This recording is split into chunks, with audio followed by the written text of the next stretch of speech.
Hi, Carl Casgard with you, reporting from Yorkshire, England.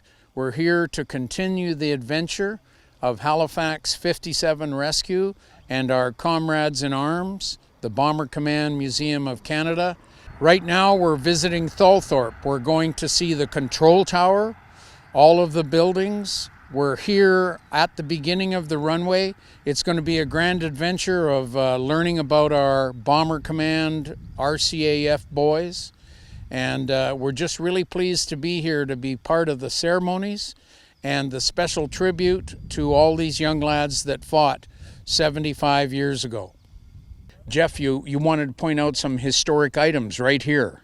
Yes, here we have some tie downs. These concrete blocks were buried in the dispersal points to tie down the wings of aircraft, usually 2 on each dispersal point. While we're here, in the background, that brick building is original there and would be a briefing room probably. I'll just show you this. This is a very early picture of 1943 of the early Halifax. In the background is the hangar that you can't see very well now, but it hasn't been completed. Right. And at this point, the control tower we're going to next hadn't been completed. Now, Jeff, can I ask a question? This pub wash, I think that's a 431 or a 434 airplane. I think it's 434. Right. Yeah, I recognize pub wash, That's and right. that's 434. Yeah, I think so, yeah. Cool. Now, further along, I don't know whether you want to go all the way, but the next building, 2 stories, is the 1940 tower that was built when it was just a grass landing ground as part of RAF Lintel and Ouse. So this is that original control tower, Yes. and that was used until the other control tower was built. And Correct. that original control tower is that tall building sticking up in the That's small right. trees right now. Yes. And you can see here the numbers that were hung from rails on the top on that flat part there. These are the numbers of the runway that was in use. The active runway, yes. That's the active runway, 28 And on the 28 actually is the main runway. The sort of an east-west runway. Exactly. Yeah. Right. Yeah. Cool. Now I've actually been up this ladder and up that one onto the It's, roof. In fact, I actually fell off this ladder and nearly broke my ankle.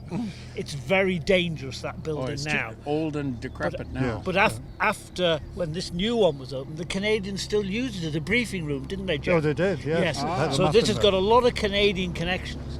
If Wow. you need a building, that's the building you want for Nanton, without a shadow of a doubt, Yeah. if we can arrange it. Yeah. Well, we'll see. There are some other buildings there which were crash tender buildings, briefing rooms, See and it so forth. back there.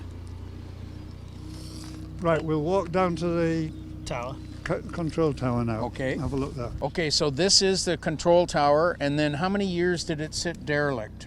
After the war? Oh, until about 1990, I think. Right. And then did the Walker family come in at that point and they bought it? That they bought it and renovated it, and the family have grown up there. Wow. But Well, that's cool. Before they renovated it and painted it, they took photographs of all the rendering that was on the wall there. Oh, because good. a lot of the Canadians, when they came back over the years in 1986 and 90 and 95, they actually scratched their names on here. So the they various personalities that I've known, their names were scratched on the rendering. So these guys came back after the war, Yeah. and they wanted to leave their mark And on they their left it on the old control control tower. tower. They would sign it and go away. That's Particularly right. in the 70s and 80s. And Yeah. then the Walker family saved those etchings.